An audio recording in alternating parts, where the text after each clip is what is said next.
Good morning, afternoon, or evening, Morioh citizens. And today we're talking about... Now, AK, tell me your initial thoughts when we watched this show. When I first went into this show, it was like... The thing is, I knew the show was coming. Before the show came out, like ads of Invincible used to come, and I was like, what's this new show coming out? So I watched a bit of like videos about the comic and everything like that, so I had some initial knowledge of Invincible beforehand. When I first watched Invincible, I was expecting like a regular, superhero, action-packed animated series, but wow, it was more than that.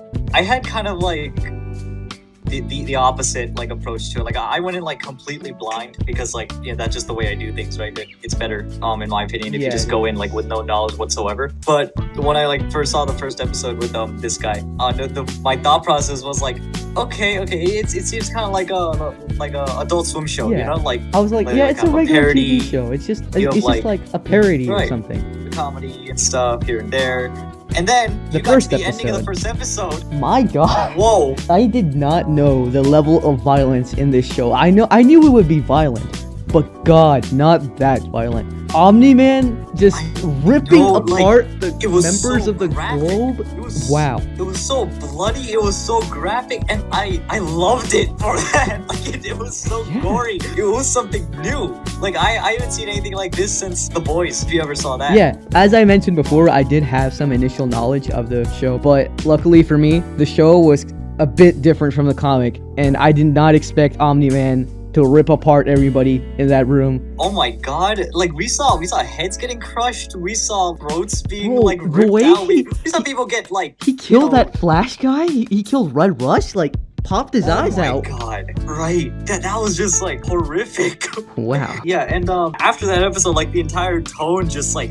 It shifted like that. That's what they were going for, because like the title card for that episode, heroic and everything. You know how the title cards of Invincible, how they just keep getting bloodier and bloodier. More blood comes on it. And of course, like that kind of like correlates with the TV show if you've seen it. Like each episode just gets more and more darker until you go to episode 8, which is the most bloodiest and gruesome episode of it. This is kind of what makes it different, FD. The thing that makes it different is like the way they approach this type of genre and like the blood and gore in it. It's not like The Boys. Like The Boys, yeah, it's all about blood and gore and everything, but the thing with Invincible, it takes such like a simple format and just stretches out and makes it good. In my opinion, I think the reason that it was like kind of different is mostly just because like the expectations that like were set when you first started it, or because like the ads and the marketing. Like when you see Invincible, right, for the first time ever, when you start up episode 1, you get this kind of typical superhero growing up kind of story, like coming of age thing. But it turns out on his head, like at the end of the last episode. Like that's what makes it different. And not to mention, like it's Western animation. Animated shows, like, even though like there have been adult anime shows for like quite a while now, to my knowledge, there hasn't been anything like this in a good couple years, actually. You don't see much Western animated superhero TV shows like this. Usually it's like Sunday morning cartoons, Justice League Unlimited and such. This is different from that. Way different. And you can tell this is for a mature audience. I don't recommend children watching it or like your little brothers or anything. Yeah, because it's really like the peak of like gore and like all these like M-rated topics for animation. Adult animation has been a thing, like as I said before, right? And like it's definitely like shown adult themes, but like this is like a tier above like the rest of it. Like I haven't seen anything like this like for quite a while. The way they handle the characters of it is also kind of different. Usually in animated superhero TV shows like this, like with Spider-Man and everything, you see like these high schoolers, you don't see the realistic side of this. And you see that with Mark Grayson, kind of. Like, Mark is trying to balance his superhero life with his school life. And you see he's failing at grades, making his girlfriend upset. And his father, Omni Man, is just putting a great burden on him. Exactly. Really see like how hard it is to like balance like all these like 3-4 different like aspects of his life, and like how like straining it is on. Another thing that like it like does differently is just like it doesn't have that like predictability that like a lot of other shows have, like partly because like it deviates from the comic and like the original source, but just like it's inherent to the like content of the story too. It's unique, you know. It's not like your typical superhero. Like I know like everybody's heard that before, but it really isn't. Like it's even more Like, like it seems provocative than like The Boys. It seems like the comic was made for like a live action adaptation, but it fits better as animated. And that's what makes Invincible good. I really think so too, yeah. Like it just fits, it just works better like animated, which is kind of surprising because like that doesn't go true for like every other series. And also, you've seen in these superhero TV shows, it's more about building the world first than the characters. With Invincible, you get straight to the story with the world already built up. Right, it delivers exposition extremely well. Like it feels like really, really natural and like. Now, the core character and like probably the star of the show, besides Mark Grayson, is his father, Omni Man, Nolan Grayson. And wow, I'd actually argue he stole the spotlight, AK. He did. Like everyone's.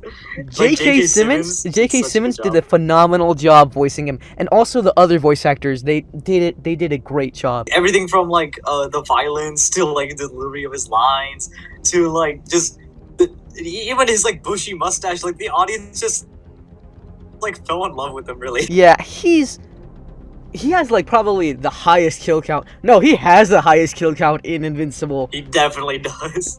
Like, bro, that last episode, FD, how did you feel about that last episode?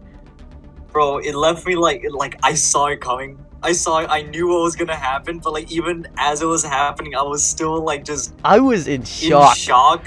Like the scene that I remember the most was just Omni Man, like crashing Mark into like a train full of people, and all those people died. He went from training his son to training his son, if you get what I mean. Training his son to training his son. In that moment, in that moment, like Mark felt so helpless. He didn't know what to do. He never knew the situation would come for.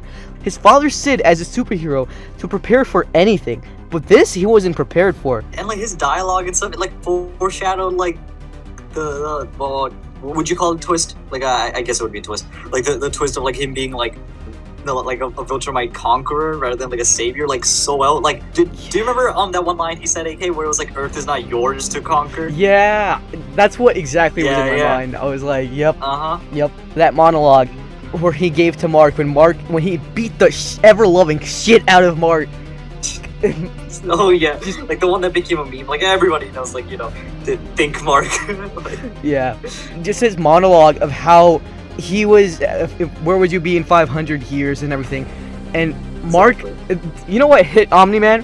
When Mark said that he'd still be with his dad.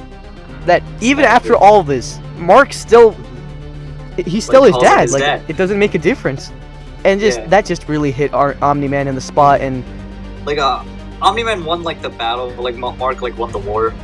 If you get what I'm saying. And plus like hey, AK, do you notice how like every series that J.K. Simmons is in just like becomes a meme? Like we got Invincible, we got Spider-Man, we got like Whiplash, if you ever saw that movie. Like I'm sensing a pattern. It's because of that mustache, FD.